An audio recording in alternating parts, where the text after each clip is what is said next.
Pat Martino was known by many as one of the premier guitarists in hard bop and modern jazz. He was also a prolific educator, and in today's video I'm going to cover one of his methods that can be used to create lines that sound kind of like this.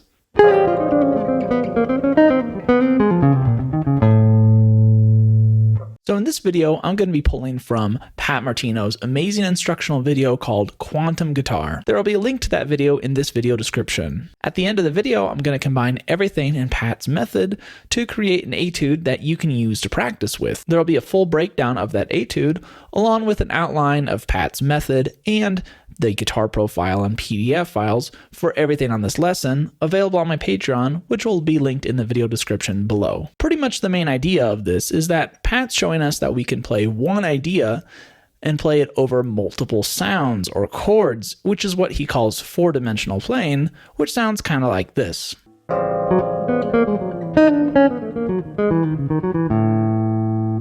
So firstly, there is what Pat calls one-dimensional playing, which is just when you play the sound of whatever chord you're playing over. For example, if you're playing over an A7 chord,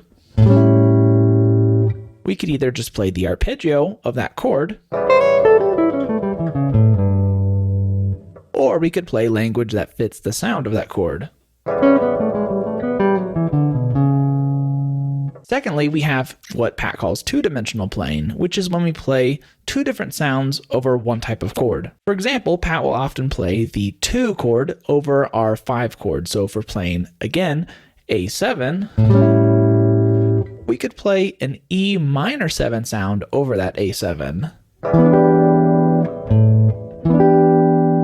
Again, you could play the arpeggio of an E minor 7 over A7.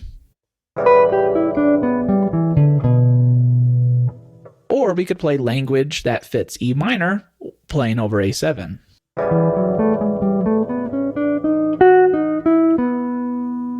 And then we get to what Pat calls three-dimensional playing, which of course is when you play 3 sounds over our 1 sound. And those 3 sounds are, of course, A7 over A7, E minor over A7, and now we're going to put in the tritone substitute of A7, which is E flat 7.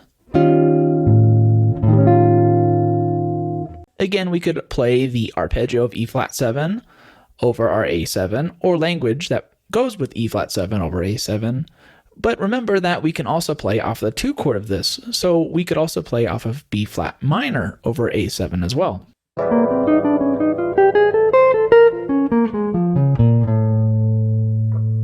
Now the final dimension is the most complex, but the most rewarding. This is the 4-dimensional sound, which means that we now have 4 or more different sounds to play over our A7 chord. Pat creates these sounds with what he calls the parental forms. There are 2 covered in the Quantum Guitar video, the diminished form and the augmented form. The diminished form uses a diminished chord to create 4 different dominant chords, very similar to Barry Harris's method. This is done by lowering 1 note of our diminished chord to create an inversion of a dominant chord. For example, let's take a G diminished chord. Now let's lower our top note by a half step. Now you'll notice this becomes a G flat dominant 7 chord, just inverted, with the 7th in the bass. Doing this for each note of our diminished chord will create 4 different dominant chords.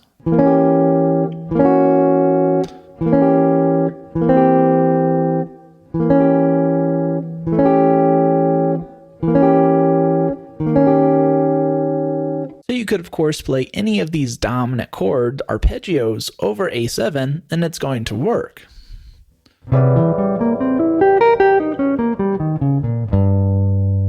You could also play each dominant chord as a minor chord like Pat does, and play that over our A7 chord, and that'll work as well.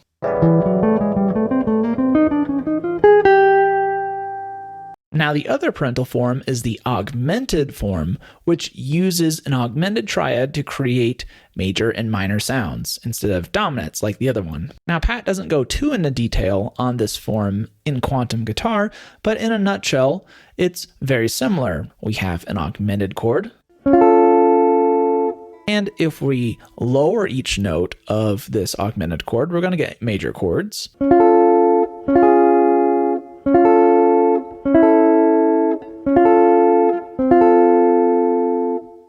And if we raise each note of our augmented triad, then we'll get minor chords.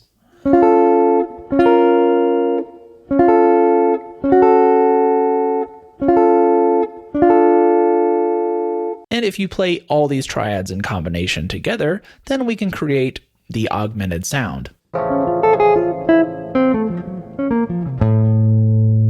So what Pat discovered is that we can combine both of our parental forms together to create something new. So he does this by taking, of course, our diminished chord, and then lowering the top note, and then raising the next note down. Now you'll notice that we have an A triad over G. That's the same sound as an A7 sharp 5 chord.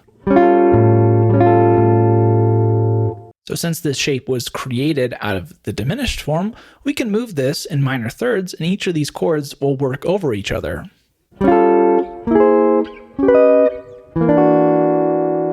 For example, let's take a line from Pat himself.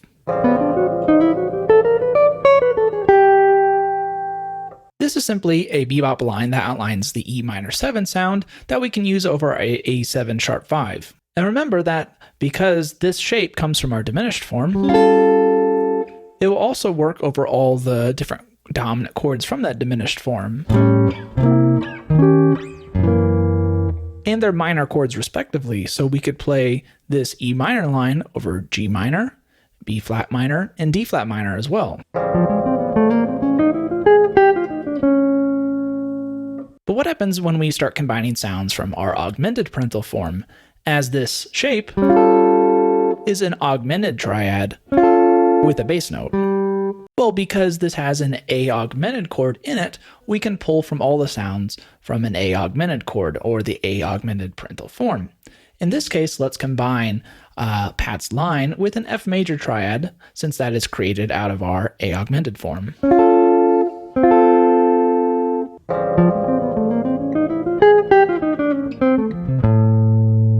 Pretty amazing, right? So we could play the same line over the other chords that we get from the diminished form. But within each of these chords is a different augmented chord, so we would have to pull from that augmented chord. So over C7 sharp 5, we could of course take this same line, but just move it over this chord. So we would start on D flat minor if that was the case.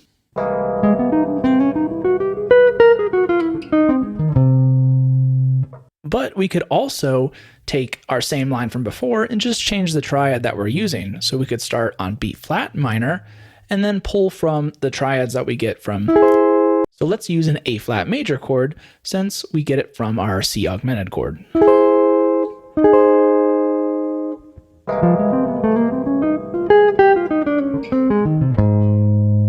Now let's take this same line and move it over G flat 7 sharp 5. And let's change the triad that we're using. So let's start with B flat minor, and let's use the same thing. So we're going to lower the last note. And now we have a D triad to mix in there.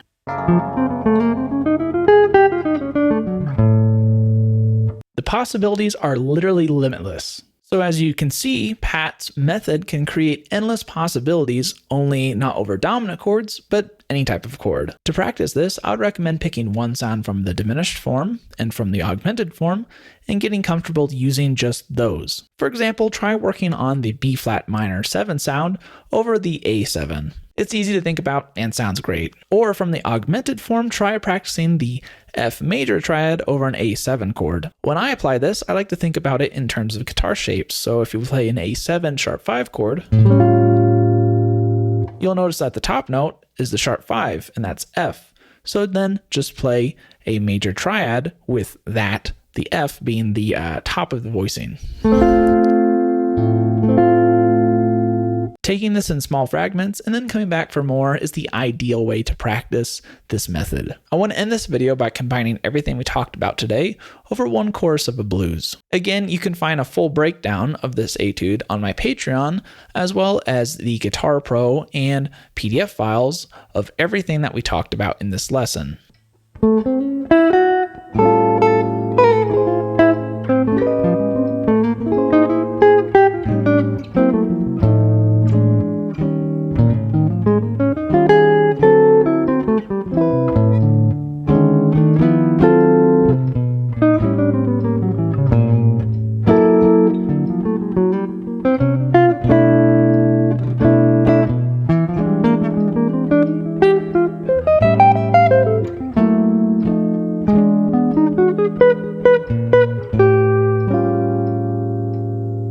thank you all for watching this video about Pat Martino's quantum guitar. I think this is a super cool way to apply some different kind of sounds to our playing, and you can make it as outside or inside really as you want to. I know when I listened to Pat in that video, his lines just sound like water flowing over a rock. They're amazing, and it's cool to have an insight into how he creates those kind of amazing lines. Make sure to check out my other Pat Martino video, which I talk about his solo on Just Friends and combine that language together to create our own sounds. You can find that video linked in the corner of the screen. I want to give a shout out to my Patreons. Thank you guys so much, and you keep this channel going. All right, and as always, thanks for watching, and remember to always keep swinging.